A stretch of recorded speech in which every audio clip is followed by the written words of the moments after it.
والسلام على سيد الأنبياء والمرسلين أما بعد فأعوذ بالله من الشيطان الرجيم بسم الله الرحمن الرحيم والوزن يومئذ الحق قال الله تبارك وتعالى في شان رسولنا مخبرا وآخرا إن الله وملائكته يصلون على النبي يا أيها الذين آمنوا صلوا عليه وسلموا تسليما اللهم صل على سيدنا مولانا محمد وبارك وسلم عليه صلاة وسلام عليك يا رسول الله وعلى آلك وأصحابك يا رحمة للعالمين الصلاة والسلام عليك يا سيدي يا رسول الله وعلى آلك وأصحابك يا خاتم النبيين نبی رحمت صلی اللہ علیہ وسلم کا ارشاد گرامی ہے کہ جو بندہ میری ذات پہ ایک مرتبہ درود پاک پڑھتا ہے اللہ اس پہ 10 رحمتیں نازل فرماتا ہے. جو بندہ 10 مرتبہ میری ذات پہ درود پاک پڑھتا ہے اللہ اس پہ 100 رحمتیں نازل فرماتا ہے. اگلی بات پورے دھیان کے ساتھ سنیے گا. اللہ کے حبیب نے ارشاد فرمایا جو بندہ 100 مرتبہ میری ذات پہ درود پاک پڑھتا ہے اس کی پیشانی پہ اس کے ماتھے پہ دونوں آنکھوں کے درمیان میں لکھ دیا جاتا ہے کہ یہ بندہ منافقت کی بیماری سے بھی پاک ہے اور جہنم کی آگ سے بھی اس کو بند کر دیا گیا ہے. اتنی خوبصورت ایصال ثواب کی بزم ہے. میں سمجھتا ہوں کہ ہمارے سے کوئی بھی ایسا نہ ہو جو اس سعادت سے محروم رہے. ہم سارے مل کے پڑھیے الصلاۃ والسلام. آخری بندے تک سب مل کے پڑھیے الصلاۃ والسلام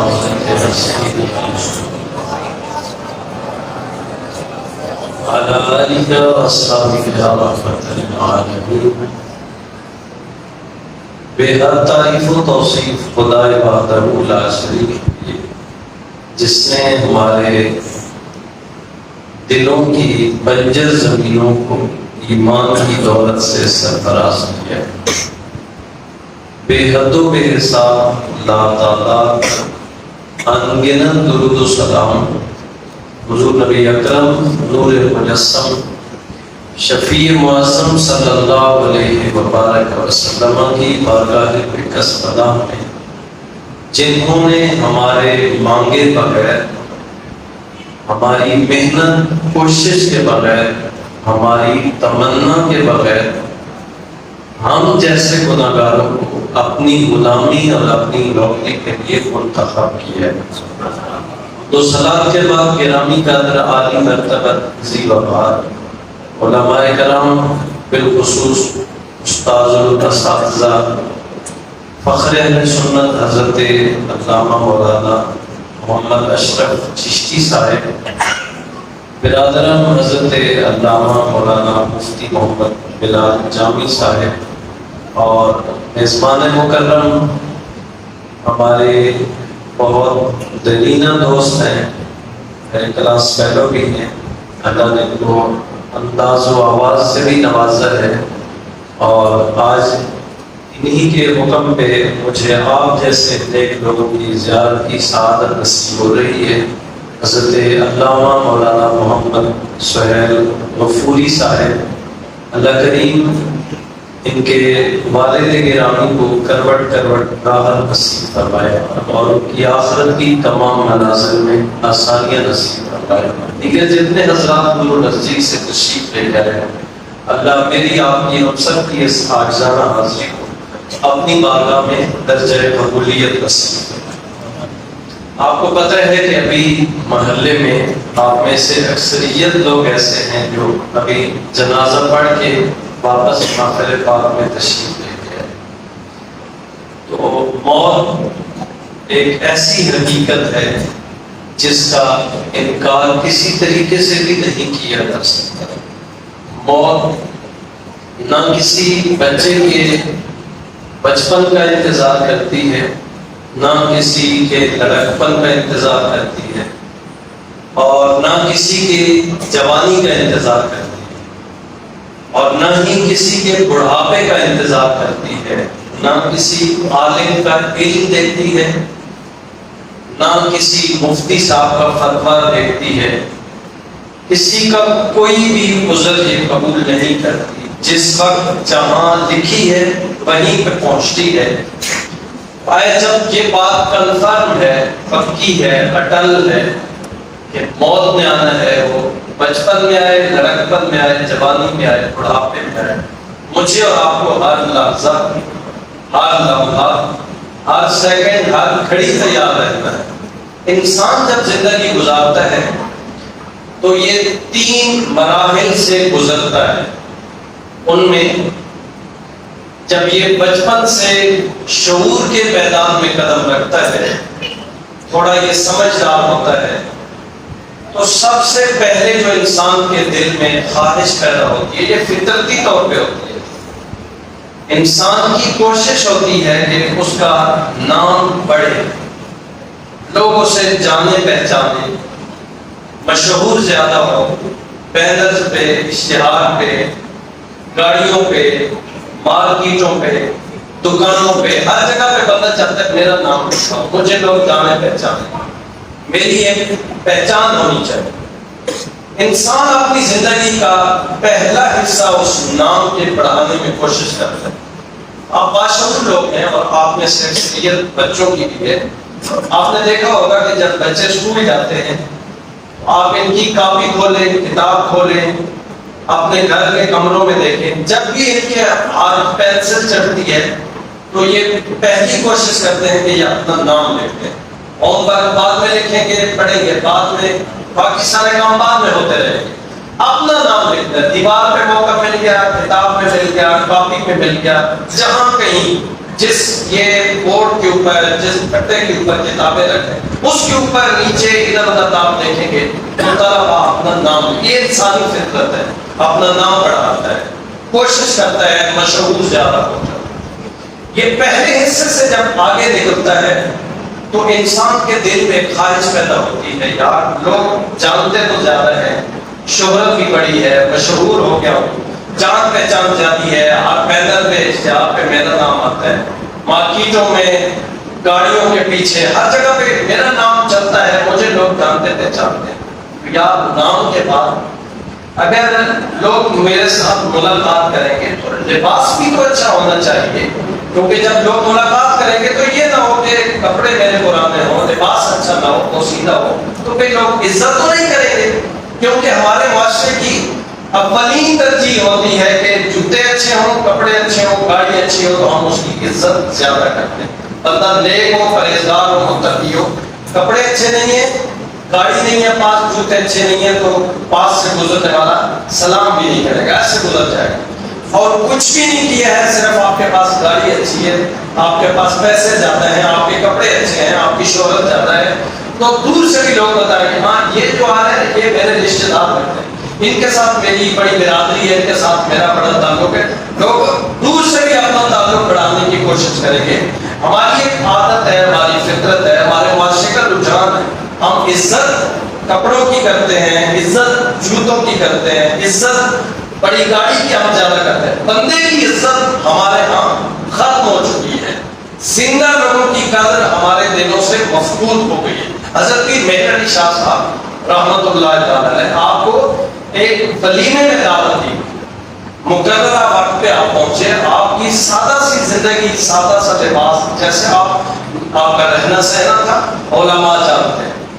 آپ پہنچے تو جو ریسپشن پہ لوگ کھڑے تھے انہوں نے دیکھا ہے کہ بابے کے کپڑے پرانے ہیں اور جوتے کو خاطر خواہ اتنے اچھے نہیں ہیں، تو انہوں نے کہا بابا جی آپ ایسے کریں واپس چلے جائیں، یہاں پہ ہم نے بڑے سارے وی آئی پی لوگوں کو دعوت دی ہوئی ہے، اور بڑے معاشرے کے جیسے آپ ہوتے ہیں نا کریم ہوتی ہے معاشرے کی، وہ لوگ ہم نے بلائے ہوئے، تو آپ ایسے کریں آپ واپس چلے جائیں۔ آپ واپس موڑے، اپنے گھر پہنچے، آپ نے اپنا لباس بدلا، اپنے سر کے اوپر امامہ شریف رکھا ترے والا، اپنے جوتے بدلے، دوبارہ سے آپ اسی ولیمے میں تشریف لے آئے، اور دور سے ہی جب انہوں نے دیکھا ہے تو انہوں نے ایک دوسرے کے ساتھ سے گوئیاں شروع کر دی ہیں، بھائی یار جلدی کرو، لائنیں سیدھی کرو، ماحول بناؤ، پیر صاحب تشریف لا رہے ہیں، ہم نے استقبال کرنا ہے۔ آپ پہنچے، انہوں نے جو ہاتھوں کے نعرے لگائے، جو استقبال کرتا تھا، آپ بزرگوں اگر آپ محسوس نہ کریں تھوڑی دیر کے بعد ہوتے ہیں، اللہ آپ کو برکت نصیب، آپ دھیان دیں۔ آپ پہنچے تو ان لوگوں نے استقبال کیا، انہوں نے نعرے لگائے، ان کے پاس جو استطاعت تھی، جو وہ کر سکتے تھے، جو انہوں نے تیاری کی، انہوں نے سارا اہتمام کیا ہے۔ اب حضرت پیر مہر علی شاہ صاحب رحمۃ اللہ علیہ، آپ جب دروازے میں پہنچے، ملاقات ہو گئی، ان کے ساتھ ملنا جلنا مکمل ہو گیا، تو آپ نے فرمایا اب مجھے اجازت ہے، میں واپس جانا چاہتا ہوں۔ انہوں نے کہا کیوں حضرت، ہم نے اتنی تیاریاں کی، آپ کا استقبال کیا، کوئی کمی رہ گئی ہے، کوئی کوتاہی ہے، کوئی ہم نے استقبال ٹھیک ہو گیا، آپ وہ بات بتائیں، واپس نہ جائیں، آپ کے لیے تو ہم نے سارا یہ ماحول بنایا ہوا ہے۔ آپ نے فرمایا نہیں، میں واپس جاتا ہوں۔ انہوں نے پھر اصرار کیا، بتائیں تو صحیح ہوا کیا ہے، کیوں واپس جا رہے ہیں؟ اگر آپ توجہ سے بیٹھے ہیں تو اگر کچھ جملے آپ کو سمجھ آئے تو میں سمجھوں گا کہ میرا سفر کا مقصد پورا ہو گیا ہے۔ کہ مہر علی شاہ صاحب رحمۃ اللہ علیہ فرماتے ہیں، ابھی جو آپ نے یہ لائنیں بنائی، جو پتیاں آپ نے اوپر ڈالی ہیں، جو ہا ہو کے نعرے لگائے، یہ عزت تم نے مہر علی شاہ کی نہیں کی ہے، یہ عزت تم نے میرے ان کپڑوں کی عزت کی ہے، یہ تم نے عزت میرے اس ترے والی پگڑی کی عزت کی ہے، یہ عزت تم نے میرے جوتوں کی ہے۔ اگر تم نے عزت مہر علی شاہ کی ہوتی تو کچھ دیر پہلے بھی تمہارے پاس مہر علی شاہ کیا ہے۔ عرض کرنے کا مطلب یہ ہے کہ ہمارے ہاں رجحان یہی زیادہ ہے کہ کپڑے اچھے ہوں، گاڑی اچھی ہو، لباس اچھا ہو، لوگوں میں شہرت زیادہ ہو، تو ہم بندے کی عزت زیادہ کر، اس سے نکلے اور عام بندے کی، عام انسان کی جس کے پاس پیسے نہیں، کپڑے نہیں، گاڑی نہیں، خدا را اس کی عزت کرنا شروع کرے۔ ہمارا دین، ہمارا اسلام، ہمارا مذہب اس چیز کا درس نہیں دیتا ہے، بلکہ میرے حضور نے تو ارشاد بولیے صلی اللہ علیہ وسلم، آپ نے فرمایا کہ اس کو جانتے ہو یا نہیں جانتے ہو، پہچانتے ہو یا نہیں پہچانتے، اس کو سلام کیا کرو۔ ہمارا دین، ہمارا مذہب، ہمارا اسلام تو یہ درس دیتا ہے، لیکن یہ ترجیحات ہماری ختم ہو گئی۔ میں عرض کر رہا ہوں کہ بندہ اپنی زندگی کا دوسرا حصہ لباس کے لیے لگاتا ہے، کس کے لیے؟ بولیے، سمجھانے کے لیے، تاکہ آپ کو یاد رہے، آپ صبح اٹھیں تو یہ نہ کہ مولوی صاحب ایسے کانوں پہ ہاتھ رکھ کے آپ چلے گئے، تاکہ آپ کو بات یاد رہے۔ دوسرا حصہ انسان زندگی کا لباس کے لیے لگاتا ہے، کس کے لیے لگاتا ہے؟ لباس کے لیے۔ لباس بندے کا اچھا ہو جاتا ہے تو لباس کے بعد انسان کی کوشش ہوتی ہے کہ انسان اپنا مکان اچھا بنائے، اور مکان کے لیے انسان کوشش کرتا ہے صبح و شام، سردی گرمی، اوور ٹائم لگاتا ہے۔ بلکہ آج کل تو اگر کسی بھائی سے سوال کیا جائے تو آگے سے بتایا جاتا ہے کہ بھائی حلال حرام ملا کے اتنی ساری بن جاتی ہے، اللہ معاف فرمائے، ہم یہاں پہنچ گئے ہیں۔ تو مطلب یہ ہے کہ بندہ گھر بار چھوڑتا ہے، بیرون ملک کے سفر کرتا ہے، سردی گرمی برداشت کرتا ہے، اوور ٹائم لگاتا ہے، اپنی ساری مشکلات برداشت کرتا ہے۔ کیوں؟ اس وجہ سے کہ یار نام اتنا مشہور ہے، لباس اتنا اچھا ہے، تو جب لوگ ملاقات کے لیے آئیں گے تو مکان بھی تو اچھا ہونا چاہیے، کوٹھی ہونی چاہیے، 2-4 نوکر چاکر، 2-4 گاڑیاں کھڑی ہو، آنے والوں کو پتہ تو چلے کہ صرف نام زیادہ نہیں ہے، صرف لباس اچھا نہیں ہے، مکان بھی بہت اچھا ہے۔ انسان اپنی زندگی ان 3 مرحلوں سے گزر کے آخری مرحلے تک پہنچتا ہے۔ اب جب یہاں پہنچتا ہے تو اس وقت حالت یہ ہوتی ہے کہ انسان کی آنکھوں میں نظر کمزور ہو جاتی ہے، ہاتھ بندے کے ان کے اوپر کب کبھی تاری ہوتی ہے، بندہ گلاس اٹھاتا ہے، منہ تک جاتے جاتے آدھا پانی قمیض پہ گر جاتا ہے، آدھا جب منہ کے قریب جاتا ہے تو وہ بھی پورا منہ میں نہیں جاتا، کچھ یہاں سے بھی نیچے گر جاتا ہے، اتنے ہاتھ کامتے ہیں، ٹانگوں میں سکت ختم ہو جاتی ہے۔ انسان اپنے کمرے سے مین دروازے پہ آتا ہے تو 3 مرتبہ راستے میں سانس نکالتا ہے، پھر مین گیٹ تک پہنچتا ہے، حالت یہ ہو جاتی ہے، چہرے پہ لکیریں بن جاتی ہیں، نظر صحیح نہیں آتا، کوئی بندہ بات کرتا تو بندہ کہتا ہے یار دوبارہ بتاؤ، مجھے سنائی نہیں دے رہا، یار اونچی آواز سے بولو، مجھے سنائی نہیں دے رہا، نظر بھی ختم، سماعت بھی کمزور ہو گئی ہے، کاموں میں سکت نہیں ہے، ہاتھ صحیح طریقے سے کام نہیں کر سکتے. اب بندہ یہاں پہنچ گیا ہے، نام بناتے ہوئے، لباس بناتے ہوئے اور مکان بناتے ہوئے. جب بندہ اس مرحلے تک پہنچتا ہے تو آخر بندے نے موت کے دروازے پہ بھی جانا ہے. حضرت مولا کائنات فرماتے ہیں یہ موت ایک ایسا پیالہ ہے جس کو ہر کسی نے منہ لگانا. اور آپ ہی کا ایک اور مبارک ہے، آپ فرماتے ہیں موت ایک ایسا پل ہے جس سے ہر کسی نے گزرنا ہے، جس سے گزرے بغیر بندے کا کوئی چارہ نہیں. اب بندے کے اوپر وہ نوبت آتی ہے کہ موت کا فرشتہ بندے تک پہنچ جاتا ہے، روح کف سے انسری سے پرواز کرتی ہے. تھوڑا سا آپ کا دھیان چاہیے، توجہ چاہیے. جب موت کا فرشتہ پہنچتا ہے، روح بندے کی جسم سے جدا ہو جاتی ہے، تو آئیں تھوڑا پھر پیچھے واپس پلٹتے ہیں اور اپنی بات کو مکمل کرتے ہیں. جب روح جسم سے جدا ہو جاتی ہے تو سب سے پہلا کام جس کے لیے محنت کی تھی وہ ہم نے نام بنایا تھا. کیا بنایا تھا؟ اونچا بولیے. نام بنایا تھا. یہ پہلی محنت تھی جو ہم نے کی تھی، نام بنایا تھا. مشہور ہوئے تھے، شہرت پائی تھی، لوگوں میں جان پہچان بنائی تھی، کاپیوں میں، کتابوں میں، دیواروں پہ اپنے نام لکھوانے کی اور لکھنے کی کوشش کی تھی. جب روح جسم سے جدا ہوتی ہے تو پہلا کام یہ کیا جاتا ہے کہ نام ختم کر دیا جاتا ہے. اب کیا ہوتا ہے؟ ڈیڈ باڈی، میت قبرستان میں، ہاسپٹل ہے، گھر ہے، راستے میں کہاں ہے بھائی؟ حاجی صاحب، چودھری صاحب، راجہ صاحب، بشیر صاحب، رشید صاحب، سب ختم. بھائی جس نام کے لیے تم نے زندگی کا ایک حصہ لگا دیا تھا وہ نام ختم کر دیا گیا. اب آگے چلتے ہیں. دوسرا ہم نے حصہ لباس بنانے میں لگایا. میں نے بھی دیکھا، آپ بھی دیکھتے ہیں. ابھی ابھی میں نے عرض کیا کہ فوت کی ہوئی آپ نے جنازہ پڑھا. پہلی بات تو یہ ہے لباس آسانی سے اتارا جائے تو اتار لیتے ہیں، نہ اتارا جائے تو کینچی کے ساتھ کاٹ کے اتار لیا جائے. اٹھی ہے، گھڑی ہے، جامع شریف ہے، کوئی قیمتی شے سب ختم. لباس بھی اتار دیا گیا. دو کام جن کے لیے زندگی کے دو حصے لگائے تھے وہ تو ہمارے ہو گئے ختم. اب آگے تیسرے حصے پہ جو ہم نے حلال حرام کی تمیز کیے بغیر، اللہ معاف فرمائے آپ اچھے لوگ ہیں، نیک لوگ ہیں، آپ حلال کے لیے کوشش کرتے ہوں گے، لیکن اکثریت معاشرے کی ایسی ہے جن کو یہ پتہ نہیں چلتا وہ حلال حرام کی تمیز کیے بغیر اس مرحلے تک پہنچتے ہیں. تو ہم نے تیسرا حصہ مکان کے لیے لگایا تھا اور وہ اپنی اولاد کے لیے، اپنے رشتہ داروں کے لیے، اپنے سکون کے لیے لگایا تھا. جس زندگی کا تیسرا حصہ جس مکان کے لیے لگایا تھا اس میں آپ کو کچھ لمحے بھی وہ رکھنے کی استطاعت نہیں رکھتے ہیں، شریعت اجازت بھی نہیں دیتی. کہتے ہیں جلدی کریں یار، جنازے کا ٹائم ہو گیا. ادھر سے مولانا آواز لگاتے ہیں بھائی صفحے سیدھی کریں، ٹائم دیکھیں.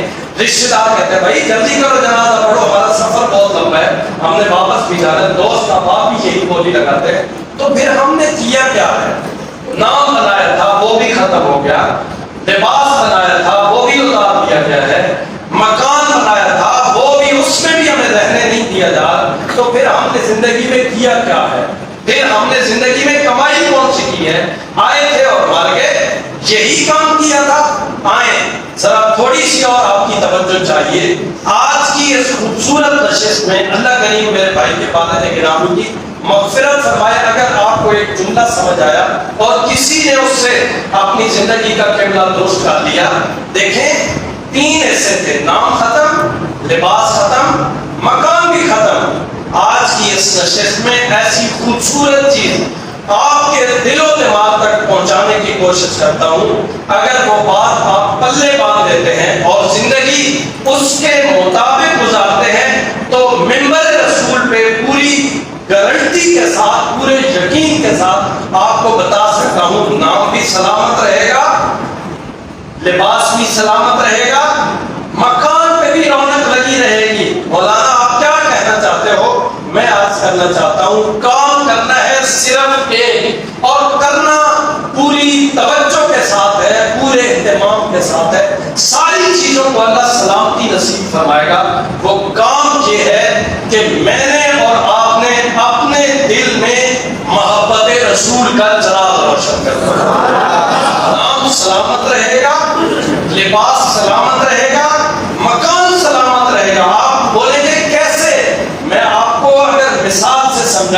تو آپ اگر رات کے 1:30 بجے بھی لاہور کی دھرتی پہ حضرت داتا علی حجویری کے مزار پر انوار پہ چلے جاتے ہیں تو لباس بھی سلامت ہے، نام بھی آج کتنی صدیاں گزرنے کے بعد لوگ جانتے ہیں، اور رات کے 2 بجے بھی جائیں گے تو آپ کو ویرانگی نظر نہیں آئے گی، وہاں سے تجھے قرآن کی تلاوت کی آواز آئے۔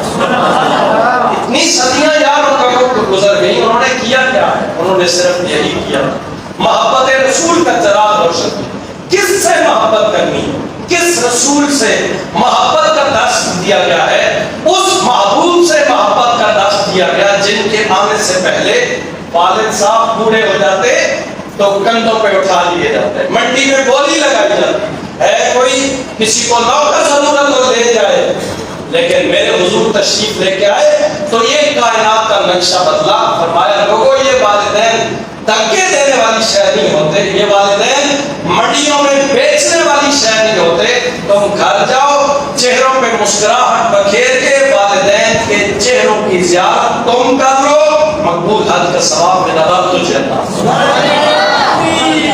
یہ میرے حضور نے اس نبی سے محبت کر، اور محبت بھی صرف ناروں تک محدود نہ رہے، محبت بھی صرف بینر تک اشتہاروں تک محدود نہ رہے، محبت بھی صرف زبان تک محدود نہ رہے، ہمارا چال چلن، اٹھنا بیٹھنا، طور طریقے، ساری چیزیں جب محبت رسول میں ڈھل جائیں گی، گم ہو جائیں گی تو ارشاد باری تعالی ہے وَالْوَزْنُ يَوْمَئِذٍ الْحَقُّ، قیامت کے دن اعمال کا وزن کیا جائے۔ یار ہم جب نماز پڑھتے ہیں تو نماز ہم تول کے پڑھتے ہیں، بولے تول کے پڑھتے ہیں، اچھا تلاوت کرتے ہیں تو کیسے کرتے ہیں؟ تول کے کرتے ہیں۔ حج اور عمرے کی سعادت نصیب ہوتی ہے تو تول کے کرتے ہیں۔ تو ہمیں جب پتہ ہی نہیں ہے کہ ہمارے اعمال کا وزن کیسے کیا جائے تو ہمیں پتہ کیسے چلے گا ہماری نماز بھاری ہے یا ہلکی ہے، ہمارا حج بھارا ہے یا ہلکا ہے، ہماری تلاوت بھاری ہے یا ہلکی ہے؟ تو آؤ اسی معیار پہ اس کو تول لیتے ہیں۔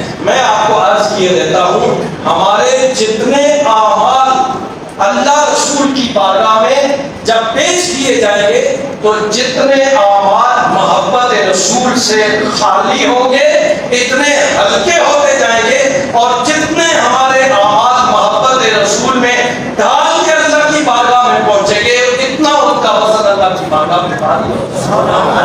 میں اپنے اعمال کو ہم محبت رسول میں کریں۔ حضرت معروف کرخی رحمۃ اللہ علیہ بہت بڑے بزرگ گزرے ہیں، صوفیاء میں ان کا بڑا نام ہے۔ ایک شخص آپ کے پاس آتا ہے، عرض کرتا ہے حضور والا آپ بارش کے لیے دعا فرمائیں۔ آج بھی ہم جاتے ہیں، نماز کے بعد بھی اعلان ہوتا ہے، جنازے کے بعد ہوتا ہے، اجتماعات میں ہوتا ہے، یا بارش کے لیے دعا کریں، علماء بھی کرتے ہیں، عوام بھی کرتی ہے، لیکن دعائیں قبول نہیں ہوتی ہیں۔ تو کہاں خرابی ہے، کس چیز کی کمی ہے جس میں ہماری رکاوٹ ہے، ہماری دعائیں قبول نہیں ہوتی؟ حضرت معروف کرخی فرماتے ہیں اس قافلے کو آپ یہ جو سامنے دکان ہے نا اس پہ جو دکاندار بیٹھا ہے، جو تاجر بیٹھا ہے، اس کو کہو وہ بارش کے لیے دعا کر دے تو بارش آ جائے۔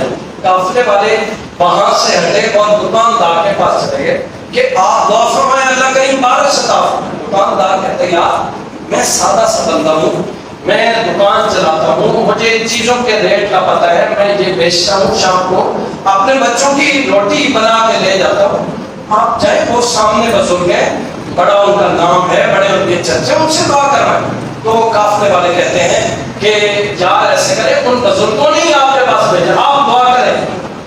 وہ دکاندار ہاتھ اٹھاتا ہے، اللہ کی بارگاہ میں عرض کرتا ہے کہ اللہ یہ تیرے بندے تیری بارگاہ سے مانگنے کے لیے میرے پاس آ گئے، تیرے بندے تیری بارگاہ سے مانگنے کے لیے میرے پاس آ گئے، یا اللہ بھرم رکھ، بارش عطا فرما۔ یہ دعا انہوں نے کی ہے، یہ چند لفظ انہوں نے بولے، بارش کے لیے آثار بنے، بادل بنے، وہ اسراب بنے، اور تھوڑی دیر کے بعد بارش شروع ہوئی۔ بارش کے بعد وہ قافلے والے حضرت معروف کرخی کی بارگاہ میں چلتے ہیں، بھائی بزرگوں ہم آپ کے پاس آئے تھے، بات سمجھ آ رہی ہے آپ کو؟ اوپر سے تو نہیں گزر رہے، ایک دفعہ محبت سے سبحان اللہ فرما، ایک دفعہ پھر فرما، تو تیسری دفعہ کیونکہ ایصال ثواب کی بات ہے تو ہمارا ثواب بھی شامل ہو جائے گا، ایک دفعہ پھر فرما۔ توجہ دلانے کے لیے سبحان اللہ کہوائیے. ویسے بات اچھا بھی نہیں لگتا ہے، آپ خود ہی اپنی زبانوں پہ یہ ترانہ جاری رکھا کریں. تو حضرت معروف کرخی آپ فرماتے ہیں کہ میں نے آپ کو اس دکاندار کے پاس اس لیے بھیجا ہے کہ 32-33 سال ہو گئے مجھے اس دکاندار کو دیکھتے ہوئے کہ یہ دو کام بڑی ذمہ داری سے کرتا ہے. اگر کون سے؟ تو حضرت معروف کرخی فرماتے ہیں ایک تو یہ پورا تولتا ہے. کیا کرتا ہے؟ پورا تولتا ہے. وہ تو سارے بولے نا، چاہے اتنے تھوڑے آپ پورا تولتے ہیں تو یہی تو کمزوریاں ہیں. آپ فرماتے ہیں کہ اس بندے کی ایک خاصیت یہ ہے کہ یہ پورا تولتا ہے. دوسری اس کی خاصیت یہ ہے کہ یہ سچ بولتا ہے. پورا بولتا ہے اور سچ بولتا ہے.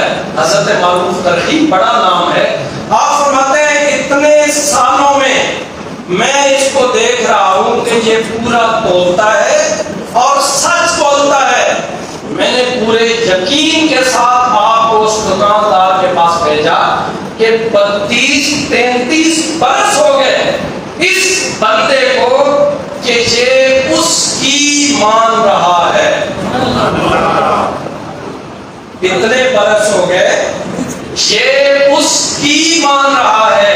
حضرت معروف کرخی فرماتے ہیں مجھے یقین ہے کہ جو 32-33 برس سے اس کی مان رہا ہے، جب یہ اس کی بارگاہ میں کچھ عرض کرے گا تو وہ بھی اس کی مان ہے.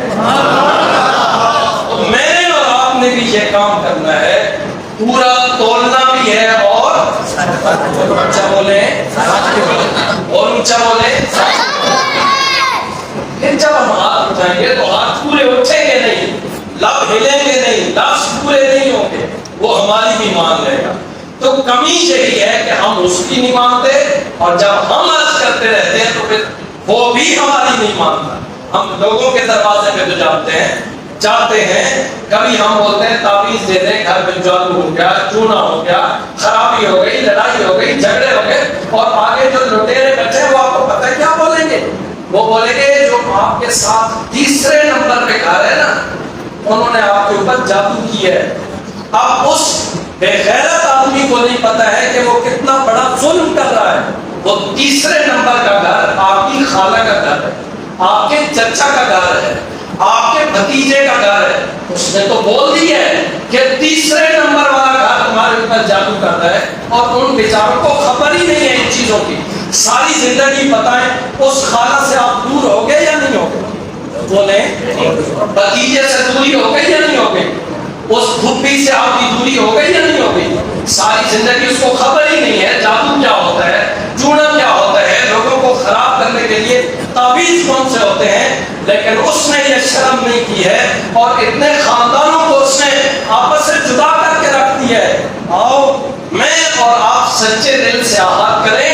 جب ہمیں پریشانی بنے گی، جب ہمارے گھر میں لڑائیاں ہوں گی، جھگڑے ہوں گے، تو ہم 2 نمبر جیلی پیروں کے پاس، لٹیروں کے پاس نہیں جائیں گے.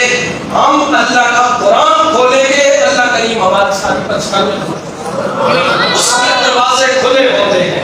ایک ڈاکٹر گزرا ہے، بس میں آخری باتیں کر کے گفتگو مکمل کر لے گا. سعودیہ کا یہ ڈاکٹر ہے اور اس کا نام ہے ڈاکٹر محمد عمر. یہ ہڈیوں کا اسپیشلسٹ، اور اتنا مہنگا تھا کہ عام آدمی کلینک کے پاس سے بھی نہیں گزر سکتا تھا، اتنا مہنگا تھا. بات نہیں کرتا تھا کسی غریب آدمی. آج کل بھی حالات ایسے ہی ہیں کہ ڈاکٹروں کے پاس آپ جاتے ہیں، آپ میں سے بھی ہوں گے اللہ کریم بعض لوگوں کو اچھی خاصیتیں، اچھی خصلتیں عطا فرمائی ہیں، وہ مخلوق خدا کی خدمت کرتے ہیں. میں اکثریت کی بات کر رہا ہوں. اور وہ ڈاکٹر عمر بھی انہی لوگوں میں سے ایک تھا. کہتا ہے کہ مجھے سعودیہ گورنمنٹ نے کال کی ہے کہ فلاں دن ڈاکٹروں کی ایک بہت بڑی میٹنگ ہے اور اس میں جو صدارتی خطبہ ہے، جو بریفنگ دینی ہے، وہ اس میں انتخاب ڈاکٹر محمد عمر کا ہوا ہے. تو کہتے ہیں کہ وہ اپنی آپ بھی لکھتا ہے. میں آپ کو سمجھانے کے لیے آسا کہتا ہے کہ میرے تو پاؤں زمین پہ نہیں لگتے، اتنی خوشی ہوئی کہ اتنے بڑے دنیا کے ڈاکٹر آئیں گے اور پھر میں نے ان کے ساتھ خطاب کرنا ہے، پھر میں نے گھر میں شیشہ لگوایا، تیاریاں شروع کر دی، کبھی ادھر کبھی ادھر، لباس اپنا، باقی ساری چیزیں اچھی بنائی. کہتے ہیں وہ وقت گزرتے ہوئے وہ تاریخ آ گئی جب وہ میٹنگ ہونی تھی. کہتے ہیں میں ریاض ایئرپورٹ پہ پہنچا اور ویٹنگ روم میں بیٹھا تھا. تو تھوڑی دیر گزرنے کے بعد جو ایئرپورٹ کا افسر تھا انہوں نے کہا ہے کہ باہر سخت آندھی ہے، موسم بہت زیادہ خراب ہو گیا، فلائٹ آج کی کینسل ہو گئی ہے تو آپ نہیں جا سکتے. دیکھیں اتنی تیاری اور اتنا اندر وہ گھمنڈ، غرور، تکبر، اور وہ جو تیاریاں تھیں کہ میں نے ان کے ساتھ جا کے گفتگو کرنی ہے، میں نے خطاب کرنا ہے. اتنی تیاریوں کے بعد جب یہ بات سنی تو کہتا کہ میں تو بالکل ہتھے سے اکھڑ گیا. میں نے کہا یہ میرے ساتھ کیا ہوا؟ تو جب میں حملے بھارت کے ساتھ جھگڑا، انہوں نے کہا بھئی ہمارے پاس کوئی حل نہیں ہے، فلائٹ نہیں جائے گی، آپ کے پاس کوئی اپنی گاڑی ہے، کوئی اپنا حل ہے تو آپ 9-10 گھنٹوں کی ڈرائیو ہے، آپ کریں اور پہنچیں، آپ پہنچ سکتے ہیں. تو یہ آپ کی ہمت ہے. کہتے ہیں کہ وہ ڈاکٹر عمر جو ہے وہ کہتے ہیں میں باہر نکلا، میں نے اپنی گاڑی کی اور میں نے اندر ڈرائیونگ شروع کر دی. رستے میں پہنچا تو چونکہ آندھی اور یہ سارے معاملات تو پہلے سے چل رہے تھے. رستے میں ایسے ہوا کہ اچانک میرے آدھے رستے میں میری گاڑی خود بخود بند ہو گئی. نیچے اترا، مجھے کوئی دور دراز تک کوئی آبادی، کوئی ایسے نام و نشان نظر نہیں آیا، کوئی لائٹ نہیں. ایک چھوٹی سی جھونپڑی تھی وہ میں نے دیکھی، مجھے تھوڑا سا کوئی دیے کا نام و نشان نظر آیا. میں وہاں پہ پہنچا اور میں نے دستک دی ہے تو انہوں نے کہا اندر آ جائے، دروازہ کھلا ہوا ہے. کہتے ہیں میں اندر گیا تو اندر ایک بوڑھی عورت ایک چھوٹے سے بچے کا جھولا ہلا رہی تھی. میں کیا ہوں، مجھے کہتی ہے آپ یہاں پہ بیٹھے، میں آپ کے لیے کھانا لے کے آتی. بوڑھی عورت تھی، اکیلی تھی، اس نے کچھ کھانا بنایا، جو اس کے پاس ہمت تھی، استطاعت تھی، اس نے کھانا دیا. کھانا دینے کے بعد وہ پھر بیٹھ گئی اور اس بچے کا جھولا ہلانا شروع کر دیا. ڈاکٹر عمر کہتا ہے کہ اماں یہ جو بیٹا ہے یہ تو سو گیا ہے، اب اس کے جھولا ہلانے کی ضرورت تو نہیں ہے. آپ کو کیا ہے کہ آپ پہلے بھی جھولا ہلا رہی تھی، اب یہ سویا ہوا ہے پھر آپ نے اس کا جھولا ہلانا شروع کر دیا. وہ بوڑھی اماں کہتی ہے بیٹا اصل میں یہ جو بچہ ہے اس کے والدین فوت ہو گئے، یہ یتیم ہے اور یہ ہڈیوں کے مرض میں مبتلا ہے. اس کا جھولا ہلتا رہے گا تو یہ سکون میں رہے گا، جو ہی رکے گا تو اس نے رونا شروع کر دینا ہے. تو ڈاکٹر عمر کہتا ہے میں نے پوچھا اماں پھر اس کا یہ حل تو نہیں ہے کہ آپ اس کا جھولا ہلاتی رہو اور سارا دن ساری رات اس کے ساتھ ڈیوٹی کرتی ہو، تو آپ اس کا علاج کرواؤ. بوڑھی ماں کہتی ہے بیٹا میں اس کا علاج نہیں کروا سکتا. چھوٹے چھوٹے جو ڈاکٹر تھے میں ان کے پاس گئی ہوں، انہوں نے جو اپنے حربے استعمال کیے کر دیے، لیکن ہر کسی نے کہا ہے کہ اس کا جو پراپر علاج ہے، جو مستقل علاج ہے، جو اچھا علاج ہے، وہ سعودیہ کا ایک بڑا مہنگا ڈاکٹر ہے جو جس کا نام ڈاکٹر محمد عمر ہے. وہ کرے گا تو یہ بچہ ٹھیک ہوگا، اس کے علاوہ اس کا کوئی حل نہیں ہے. کہتے ہیں کہ میں جو نوالا میرے ہاتھ میں تھا وہ چھوٹ گیا، آنکھوں سے آنسو چھم چھم برسنے لگے. بوڑھی ماں کہتی ہے بیٹا آپ کو کیا ہو گیا، آپ تو کھانا کھائیں. یہ تو میں نے بچے کی ہسٹری بتائی ہے کہ یہ اس طرح ہڈیوں کے مرض میں مبتلا ہے، میں نے آپ کو ڈاکٹروں کو بتایا میں اس کا علاج نہیں کروا سکتا. آپ کو کیا ہو گیا، آپ تو مہمان ہیں، آپ کھانا کھائیں، آپ رہیں، صبح ہوگی روشنی ہوگی، آپ جدھر جا رہے تھے آپ نے کیوں رونا شروع کر دیا ہے. تو ملک والوں پوری توجہ کے ساتھ یہ بات سنیے گا.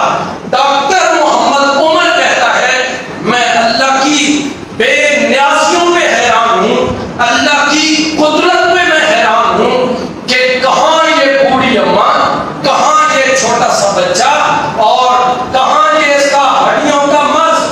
بوڑھی اماں کہتی ہے بیٹا میں علاج تو نہیں کروا سکتی، ہاں ایک کام کرتی ہوں، روزانہ رات کے پچھلے پہر اٹھ کے اپنے رب کی بارگاہ میں صدا دیتی ہوں، اپنے رب کی بارگاہ میں التجا کرتی ہوں، اپنے رب کی بارگاہ میں آرزو کرتی ہوں یا اللہ میں تو کمزور ہوں،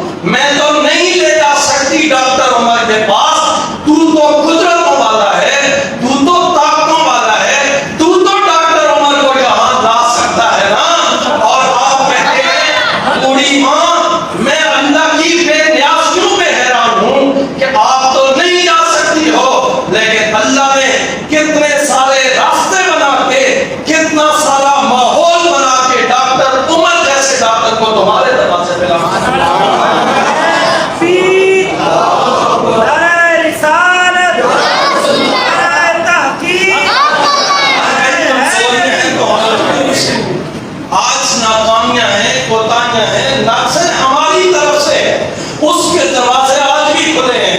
اگر وہ بوڑھی ماں خلوص سے اس جنگل میں اپنے رب کی بارگاہ میں دعا کرتی ہے، اس کے لیے اپنے رب کی رحمت کے دروازے کھلے ہوتے ہیں. تو آؤ میں اور آپ بھی یہ ادھر ادھر کے دروازے چھوڑ کے اگر ہم سچے دل سے اپنے رب کی بارگاہ میں معافی مانگ لیتے ہیں، اپنی زندگی گزار لیتے ہیں، تو میں سمجھتا ہوں صرف یہ زندگی ہماری آسانی سے نہیں گزرے گی، اللہ ہماری زندگی کا ایک ایک لمحہ اطمینان والا اور سکون والا بنا دے گا.